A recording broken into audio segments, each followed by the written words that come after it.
Բարև ձեզ սիրելի հեռուստադիտողներ, այսօր մայիսի 15-ն է Կիրակի եւ ցայք հեռուստաընկերության եթերում իր աշխատանքն է շարունակում Եղեցի լույս հոգևոր հաղորդաշարը։ Բարեկամներ, այսօր մեր հաղորդումը եթեր է հեռարձակվում տեսագրությամբ, ուստի չենք կարող ընդունել հեռախոսազանգեր, ինչի համար հայցում ենք ձեր ներողամտությունը։ Բարեկամներ, հաղորդումը ինչպես միշտ այսօր էլ եթեր է հեռարձակվում Շիրակի թեմի առաջնորդարանի հովանավորչությամբ։ Միասին կլինենք 40 րոպեների ընթացքում եւ ինչպես տեսնում եք արդեն մեր տաղավարում է մեր սիրելի սրբազան հայրը, Աստված օգնական սրբազան հայր։ Ինչպես միշտ հաղորդումը սկսենք մեր թեմական կյանքի անցուդարձով, ինչ իրադարձություններ կամ նորություններ են տեղի ունեցել այս երկու շաբաթների ընթացքում Շիրակի թեմում։ Այս երկու շաբաթների ընթացքում այդքան բուրըն իրադարձություններ տեղի չեն ունեցել, այդ իմաստով համբարձման տոնը տոնեցինք, երկրորդ ծաղկազարդը տոնեցինք, այսօր Հոգի Գալստյան տոնն է եւ Հոգի Գալստյան տոնը տոնեցինք, այսօր այգաբաց այցելեցինք մենք Հովվական այցով եւ այնտեղ պատարակ մատուցեցինք, այդ իմաստով հեշտական Հովվական այցը տեղի ունեցավ այգաբաց գյուղ, Շիրակի թեմի տարածքի հեշտական գյուղը։ Մեր թեմական կյանքի թերևս այսպես կարևոր իրադարձությունը եղավ անցած Կիրակի, որ տեղի ունեցավ Արևիկ գյուղում նորընտիր կամ նորանշանակ հայ կաթողիկե առաջնորդի կահակալությունը, որին մենք մասնակցեցինք եւ ներկա եղանք իբրև Շիրակի թեմի առաջնորդ եւ նաեւ իբրև ամենայն հայոց կաթողիկոսի ներկայացուցիչ եւ բնականաբար առիթից օգտվելով շնորհավորում ենք նորընտիր առաջնորդին հայ կաթողիկե համայնքի, մաղթելով նրան բեղմնավոր գործունեություն, նշան սրբազանին եւ առավել սերտ հարաբերություններ, առավել բարեկամական, ջերմ եղբայրական հարաբերություններ առաքելական մայր եկեղեցու հետ եւ նաեւ անշուշտ դարձել առիթից օգտվելով մեր շնորհակալությունն ենք հայտնում նախորդ առաջնորդին Ներսես arczepiskopոսին իր ծառայության համար եւ իր եղբայրական զգացումների համար այս անցած տարիներին եւ նաեւ իր աթոռակից arczepiskopոսին Վարդան Սրբազանին, որոնք հանգստյան կոչվեցին, ուրեմն եւ իրենց փոխարեն նշանակվեց նոր առաջնորդ իդեմս նշան Սրբազան Կարաքեխյանի եւ շնորհավորում եք նաեւ մեր հայ կաթողիկե համայնքին, մեր թեմի տարածքում, մեր եղբայրներին եւ քույրերին, մեր հավատացյալ հոտի այդ կաթողիկե ներկայացուցիչներին մաղթելով, որ նոր առաջնորդի այս նշանակումը իրենց համար բարիք լինի, օգտաբեր լինի եւ նաեւ որ ինձ համար ամենակարևորն է առաքելական մայր եկեղեցու եւ հայ կաթողիկե եկեղեցիների այս հարաբերությունները գնալով ջերմանան եւ ոչ թե ջերմանան պարզապես ջերմանալու համար, այլ հայ եկեղեցու ընդհանրական եւ միասնական մեգությունը վերականգնելու համար։ Այդ մտածումը եւ այդ գաղափարական ինձ համար իրական է եւ ես մաղթում եմ ամենայն հաջողություն նորընտիր առաջնորդին եւ հայտնում եմ նաեւ իմ պատրաստակամությունը համագործակցելու ցանկացած ասպարեզում։ Սրբազան հայր, իսկ այգաբաց կատարած ձեր հովական այցը ինչպես անցկացավ, ինչպեսին է ժողովրդի մասնակցությունը, որտեղ պատարակեցիք։ Պատարակեցինք եկեղեցում, Սուրբ Գևորգ եկեղեցի կա շատ լավ պահպանված այգաբաց գյուղում, շատ լավ պահպանված, պետք է ասել, որ ի տարբերություն Ախուրյանի տարածաշրջանի մյուս գյուղերի, պետք է ասեմ լավագույն Ախուրյանի տարածաշրջանում լավագույն պահպանված եկեղեցին է այգաբացի եկեղեցին, որի համար հատուկ մենք մեր գոհունակությունն ենք հայտնում այգաբացիներին, որ նաև այդ անցած տարիներին, տասնամյակներին կարողացել են առավելագույնս լավ պահպանել այդ եկեղեցին եւ այսօր էլ նույնիսկ որոշակի շինարարական աշխատանքներ եղել են պարսպապատում եւ այլն բարեկարգում եկեղեցու տարածքի, այնպես որ շատ գոհ ենք։ Դատողներ օգտվելով առիթից ասեմ, որ այսօրվա մեր թեման հենց հոգի գալուստն է։ Խոսենք Սուրբ Հոգու մասին, այս տոնի մասին եւ հիշեցնել նաեւ, որ կարող եք մասնակցել մեր հաղորդմանը էլեկտրոնային փոստի միջոցով հղելով ձեր նամակները։ Հիշեցնում եմ մեր հասցեն y.luis@am։ Սրբազան այժմ ինչպես անցկացավ այսօր տոնը։ Տոնը բնականաբար մենք անցկացրինք այգաբացում եւ բնականաբար հոգեգալստյան տոններ հիմնական առանցքը բնականաբար մեր պատարագի, բայց առաջին եւ առայժմ միակ այցը լինելով այգաբաց մենք չցանրացանք Սուրբ Հոգեգալստյան դեպքի վրա, այլ նաեւ ուղղակի մեր հովական խոսքը ասացինք, իսկ մյուս եկեղեցիներում թեմերի բնականաբար պատարագները մատուցվեցին։ Իմիջայլոց ասեմ, որ նաեւ անցած տարի հաստատված մեր կողմից հաստատված ուրեմն ավանդույթի համաձայն մենք անցած տարի Բարձրաշենի ուրեմն եկեղեցվո ուխտի օր հայտարարեցինք հոգի գալուստը, որը բավական գեղեցիկ բարձրադիր վայրում է գտնվում Մարալիգի տարածաշրջանում եւ այդտեղ էլ նույնպես պատարագ տեղի ունեցավ Մարալիգի հոգևոր հովի մատուցմամբ ժողովուրդը ուխտի բարձրացավ հնարավորության սահմաններում, որովհետև եղանակային որոշակի պայմանները այնքան էլ բարվոք չեղան, բայց համենայն դեպս կարծում ենք, որ տարվեց տարի ժողովրդի ուրեմն այդ հոսքը կշատանա, որ Բարձրաշենը ինքը այսօր գրեթե լքված գյուղ է, բայց իր եկեղեցին սքանչելի եկեղեցի է, 13-րդ դարի սքանչելի կառույց, 10-րդ դարի նույնիսկ կարելի ասել, 10-րդ դարի սքանչելի կառույց է, այնպես որ պետք չէ այդպես թողնել անխնամ այդ իմաստով, դրա համար անցած տարի մենք ինքներս այցելեցինք եւ Հոգեգալստյան տոնին այնտեղ պատարագեցինք եւ այդ ավանդույթ ուզեցինք հաստատել, որ ամեն տարի Հոգեգալստյան տոնին ուրեմն շրջակա ժողովուրդը բարձրանա այնտեղ եւ այսպես իր ուխտի օրը կատարի եւ դա նույնպես եղավ, տեղ ունեցավ, այնպես որ տոնը նշվեց բնականաբար այն սահմաններում, ինչ սահմաններում որ հնարավոր է նշել։ Պետք է ասեմ, որ Հոգեգալստյան տոնը, թեև մեծ եկեղեցական տոն է, ամենամեծ եկեղեցական տոնն է, որովհետև Սուրբ Հոգու գալստով փաստորեն հաստատվում է եկեղեցին, այսինքն եկեղեցու հաստատության տոնն է, բայց Հոգեգալուստը այսպես ժողովրդական տոնախմբության չի վերածվել անցած ուրեմն դարերի ընթացքում ի տարբերություն ասենք մյուս տոների, ասենք Համբարձում, Զադիկ, Ծաղկազարդ, Վարդավառ եւ Հոգեգալստյան հետ կապված այդպես ժողովրդական տոնախմբություններ չկան եւ կարծես թե Հոգեգալուստը զուտ կրոնական տոն է եւ զուտ եկեղեցու պատերի ներսում է տոնվում, բայց եւ այնպես անշուշտ ինչպես ասացի մեծագույն տոներից է հիմնականում մեր եկեղեցում նաեւ միշտ Հոգեգալստյան տոներին ձեռնադրություններ են լինում, որովհետեւ Սուրբ Հոգու շնորհների այդ օրվա առատությամբ ուրեմն ձեռնադրվողները առատանան։ Ես ինքս այդպես Հոգեգալստյան տոնին եմ ձեռնադրվել, պատիվ եմ ունեցել այս տոնին ձեռնադրվելու եւ ուրեմն այս Հոգեգալստյան տոնին ուրեմն լրանում է այս տարի իմ ձեռնադրության 17-ամյակը, 17 տարի։ 10 կլոր չէ, բայց ամենայն դեպս 17 տարի է, որ այո, Տիրոջ պարտեզում այսպես ասած ծառայում ենք։ Եվ ուրեմն այդ իմաստով Հոգեգալստյան տոնը իրոք կրոնական տոն է մնացել եւ լավ է, որ գոնե ասեք մի տոն էլ զուտ կրոնական թող լինի, որևէ խնդիր չկա։ Եվ եկեղեցու պատերի ներսում թող եկեղեցու Սուրբ Հոգու շնորհներ առատանան եւ այնտեղից բաշխվեն ողջ ժողովրդի մեր։ Սրբազան հայր, տոնի մասին պատմեք ինչ տոն է սա։ Դե մենք նախորդ տարիներն էլ առիթ ունեցել ենք, բայց մանրամասնենք մի փոքր։ Ինչ տոն է սա, ինչպես։ Դե սա Պենտեկոստեի տոնին տեղի ունեցավ դեպքի հիշադակությունն է, հрьяաները իրենք ուրեմն Պասեքից իրենց զատկից 50 օր հետո տոն ունեին Պենտեկոստեի 50-րդ օրվա տոնը, երբ որ նաև ընդունված էր, որ բոլոր հрьяաները աշխարհի բոլոր կողմերից ուխտի էին գալիս Երուսաղեմ։ Եվ այդ օրը ուրեմն երբ որ Ավետարանը վկայում է, որ առաքյալները երբ հավաքված Աստվածամոր հետ միասին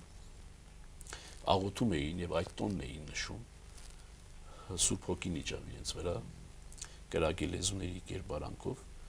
եւ սկսեցին տարբեր լեզուներով խոսել։ Եվ այն բոլոր ուխտավորները, որոնք տարբեր տեղերից եկել էին եւ հավաքվել էին ուրեմն Երուսաղեմում, լսեցին իրենց լեզուները այդ բոլոր 12 առաքյալների բերաններից, լսեցին, որ ամեն մեկը խոսում է իր լեզվով եւ զարմացան եւ նույնիսկ ոմանք կարծեցին, որ հարբած են եւ հետո Պետրոս առաքյալը բացատրում է ասելով, որ իրենք հարբած չեն, այլ սա այն է, ինչ կատարվեց Հովել Մարգարեի կանխասացության կատարումն է, որովհետեւ Հովել Մարգարեն վկայել էր այդ մասին, ասելով, որ Սուրբ Հոգին պետք է հեղվի երիտասարդների եւ ծերերի վրա եւ լեզուներ պիտի խոսեն եւ պիտի մարգարեյանան։ Եվ ուրեմն այդ մարգարեության լրումներ եւ փաստորեն այդ լեզվախոսության շնորհը ստանալով առաքյալները սփռվեցին աշխարհով մեկ եւ կարողացան ավետարանը քարոզել։ Այսինքն լեզվախոսության այդ շնորհը հadoop նպատակ ուներ ավետարանը քարոզելու, որովհետեւ առաքյալները 12 առաքյալները հիմնականում անուսում մարդիկ էին, ծգնորսներ, պարզ, որոնք իրենց արամերեն բարբարից, ոչ թե նույնիսկ լեզու, այլ արամերեն բարբարից բացի ուրիշ լեզվի չէին տիրապետում։ Ինչպես կարող էին, ասենք, իրենք ավետարանը քարոզել աշխարհին իրենց արամերենի այդ սահմանափակ իմացությամբ։ Եվ դրա համար լեզվախոսության այդ շնորհը տրվեց Սուրբ Հոգու միջոցով Տիրոջ խոստման համաձայն, որովհետև նա ասաց եւ ես պիտի գնամ եւ պիտի ուղարկեմ Սուրբ Հոգուն, Մխիթարիչին, որը պիտի նաեւ մխիթարի ձեզ իմ բացակայության ժամանակ, որովհետև Քրիստոսի բացակայությունը սուկ էր եւ տրտմություն էր առաքյալների համար, եւ բնականաբար Սուրբ Հոգու այդ մխիթարությունը ունենալով եւ Սուրբ Հոգու այդ շնորհը ունենալով, քարոզելու լեզուներ խոսելու շնորհ ունենալով, առաքյալները տարածվեցին, ամեն մեկը մի ուղղությամբ գնաց, եւ գիտեք, որ երկու առաքյալներ էլ Հայաստան եկան, եւ բնականաբար Հայաստանում իրենք հայերենով քարոզեցին, ոչ թե թարգմանչի միջոցով, որովհետեւ ունեին այդ լեզվախոսության շնորհը հadoop առաքելության եւ հadoop նպատակի համար, եւ որն էլ իրականացրին։ Սրբազան հայր, այս Սուրբ Հոգու շնորհների մասին ինչ շնորհներ կան, բացի լեզվախոսությունից, նախ այս հարցին խնդրում եմ պատասխանեք։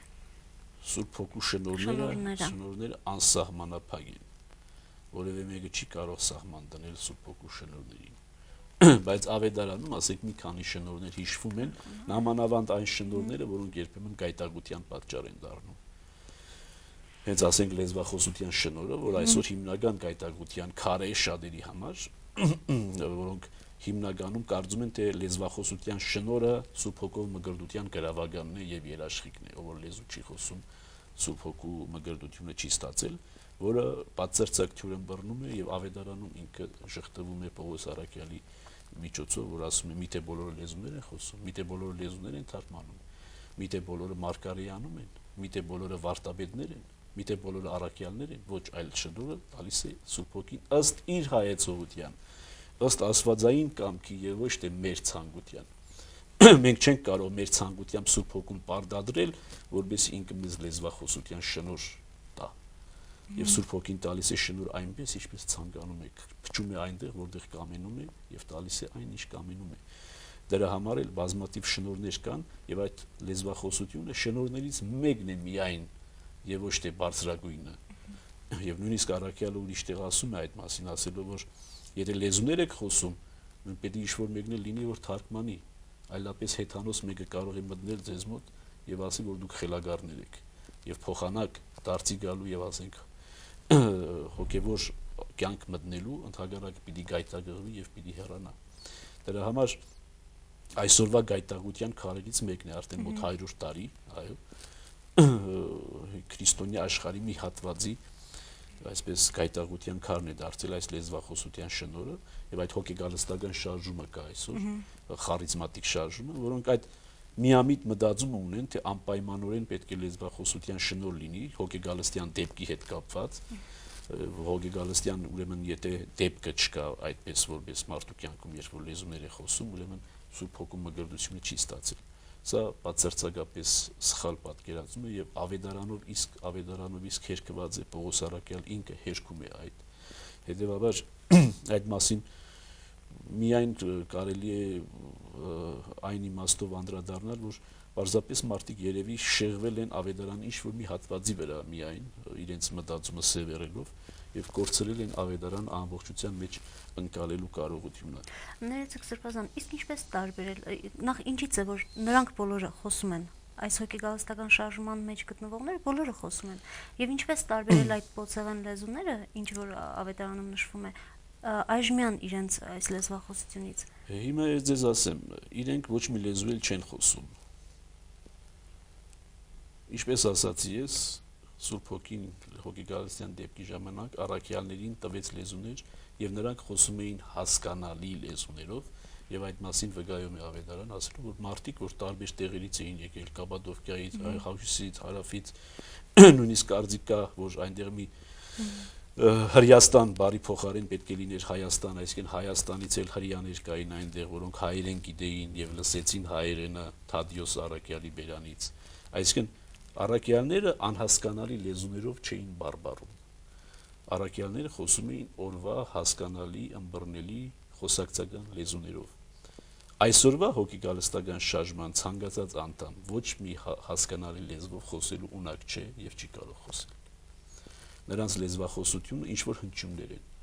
Եվ իրենք այդ հնչյունները ուրեմն ներկայացնում են առաքյալի խոսքի հիման վրա նաև, որովհետև առաքյալը խոսում է, եթե հրեշտակների լեզուն իսկ իմանան, չէ։ Ուրեմն իրենք ուզում են դրանով իբրև թե արդահայտած լինել, թե իրենք հրեշտակների ուրեմն լեզուն են խոսում եւ հրեշտակների լեզուն են խոսում։ Բայց չպետք է մոռանալ նաև, որ Սատանան նույնպես հրեշտակ է։ Եվ շատ հնարավոր է, որ այդ շնորհի հետևից վազելով դու շնորհ ստանաս ոչ թե նրանից, ումից որ պետք է ստանալ, այլ նրանից, ումից որ պետք է ընդհանրապես փախչել։ Եվ բացառված չէ, որ այդ հոգեգալստական այսպես շարժման ջատագովներից շատերը ոչ թե հրեշտակների լեզուներ են խոսում, այլ ներքևի հրեշտակների, ընկած հրեշտակների լեզուներ են խոսում, որոնք բնավ հասկանալի չեն ոչ մեկին։ Տեսեք, առաքյալը ասում է շատ հստակ կերպով, եթե լեզուներ եք խոսում, մեկը պետք է լինի, որ պետք է թարգմանի։ Եթե թարգմանություն չկա, լեզվախոսության շնորհը ասում է անիմաստ է եւ անօգուտ է։ Մեկ ուրիշ տեղ, որ եկեղեցվո շինության համար է եւ ոչ թե եկեղեցվո բաժանության համար։ Հիմա ինչ ենք տեսնում։ Նախ թարգմանություն չկա բացարձակապես, չկա ոչ մեկ հասկանալի լեզու։ Միայն հնչյուններ են, միայն անկապ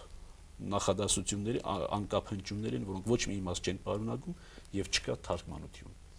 Եվ մեկ ուրիշը, որը կարող է մտնել այնտեղ, հենց առաքյալի խոսքով կմտածի, որ խելագարներ են եւ ուրիշ ոչինչ։ Եվ ընդհանրապես ամենակարևոր հանգամանքը ինձ համար եւ ընդհանրապես եկեղեցու համար։ Եկեղեցում ցանկացած շնորհ եկեղեցու միության համար կարող է լինել, ոչ թե եկեղեցին քայքայելու, բաժանելու, մասմասանելու, ինչ որ այսօր տեսնում ենք։ Եվ խարիզմատիկ շարժումներ, այսպես հոգեգալստական շարժումներ, ամեոբայի նման բազմանում են։ Ամեն մի լիդեր ստեղծում է իր հոգեգալստական եկեղեցին։ Եվ այստեղ Սատանայի գործը շատ հստակ երևում է։ Շատ հստակ է երևում Սատանայի գործը, այս քայքայելու, բաժանելու, բաժան անելու գործը։ Հետևաբար Ներսես Լամբրոնացին դեռևս ասել է մեզանից 1000 տարի առաջ լեզվախոսության շնորհի մասին խոսելիս, եւ հոգեգալստյան ճառ ունի եւ սկանչելի գործեր ունի այդ մասին, այնտեղ հստակ կերպով ասում է, ինչու լեզվախոսության շնորհը վերծվեց, ասում է մարդկանցից, որովհետեւ դրա արդեն ժամանակ անցավ, ավետարանը քարոզվեց ոչ տիեզերքին,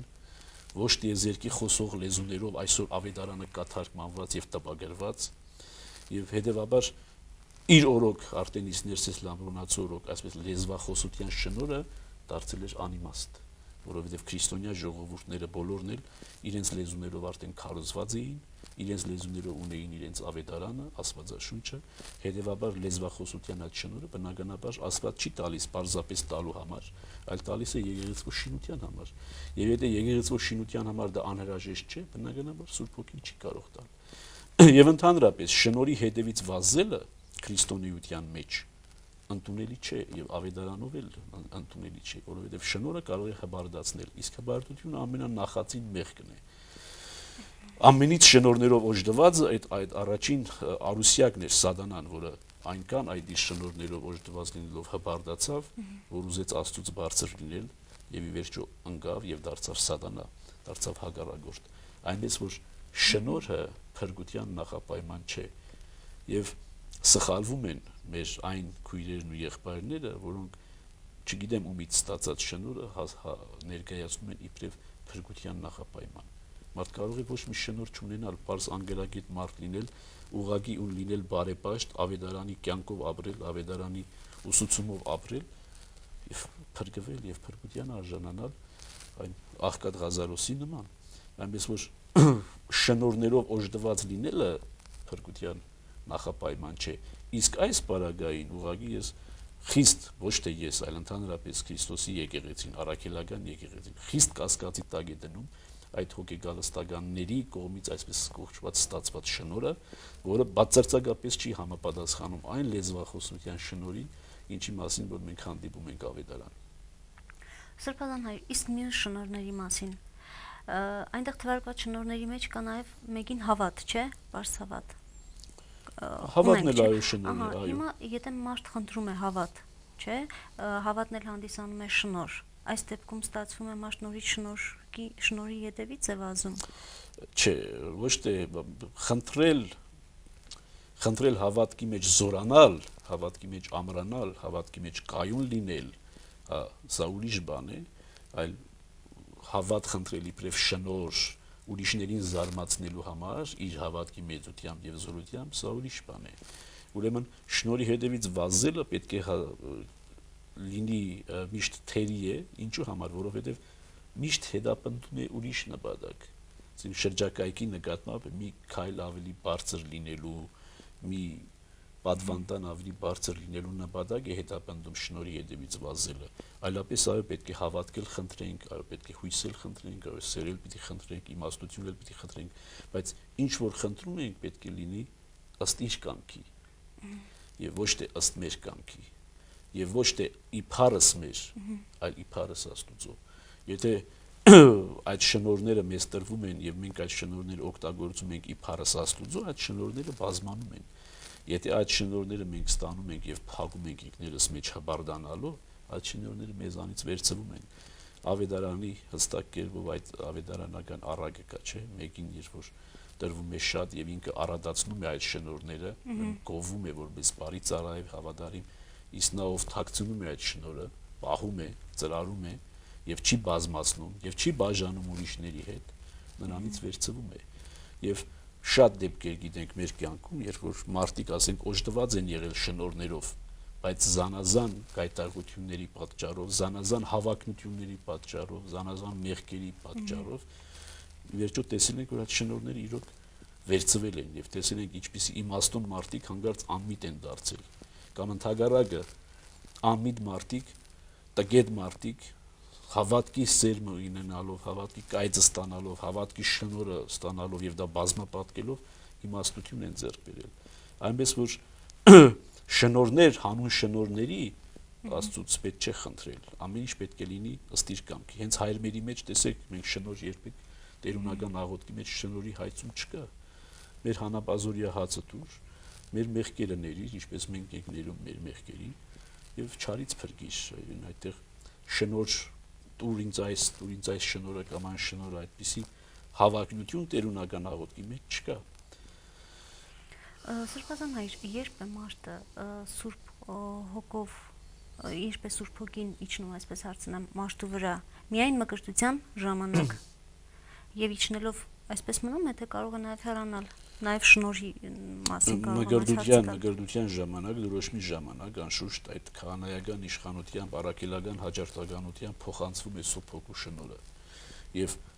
ես ասում եմ դարձյալ, որ Սուրբ Հոգու շնորհը մեզանից կախված չէ, մեր քմահաճույքից կախված չէ,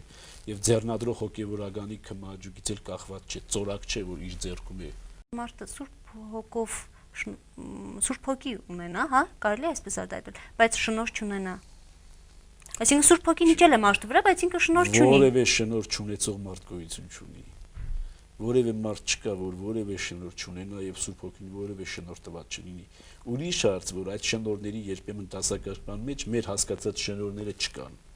որովհետեւ մենք շնորհ ասելով անպայման մի արտարոց բան ենք ուզում տեսնել, բայց անպայմանորեն չէ արտարոց բան տեսնել։ Պարզությունն էլ է շնորհ, համեստությունն էլ է շնորհ, խոնարհությունն էլ է շնորհ, հասկանում եք, եւ այսօրվա մարդկային հարաբերության մեջ կամ մարդկային մտածումի մեջ դրանք մեր մարդկային շնորհների դասակարգման մեջ չկան ցավոք հաճախ, որովհետեւ մենք շնորհ ասելով արտարոց բան ենք ուզում տեսնել։ լեզվախոսություն, հրաշագործություններ, ինչ իմանամ էրջախոսության ինչ-որ փայլատակումներ, այսպիսի արտառոց բաներ ենք ուզում տեսնել, որովհետեւ դա համարենք շնորհ։ Շնորհակալություն Սրբազան հայր, սիրելի հեռուստադիտողներ, այսքանով մեր եթերաժամը սպառվեց։ Հիշեցնեմ, որ այս երկու շաբաթների ընթացքում մինչ մեր հաջորդ հանդիպումը կարող եք գրել մեզ մեր էլեկտրոնային հասցեով, հիշեցնեմ մեր հասցեն y.luis@am. Բարեկամներ, հիշեցնեմ նաև, որ այսօր մեր հաղորդումը եթեր հեռարձակվեց տեսագրությամբ, ուստի այդ պատճառով մենք չունեինք հեռախոսազանգեր։ Մեր հաջորդ հանդիպումը կլինի մայիսի 29-ին, երկու շաբաթ անց, եւ տեղեկացնեմ նախապես, որ մենք խոսենք Սուրբ Գրիգոր Լուսավորչի ելնի վիրապետոնի, ինչպես նաև Սուրբ Էջմիածնի տոնի մասին։ Շնորհակալություն եմ հայտնում ուշադրության համար, մինչ նոր հանդիպում, այսքանով հրաժեշտ եմ տալիս ձեզ եւ մաղթում, որ ձեր սրտերում էլ լույս եղեցի։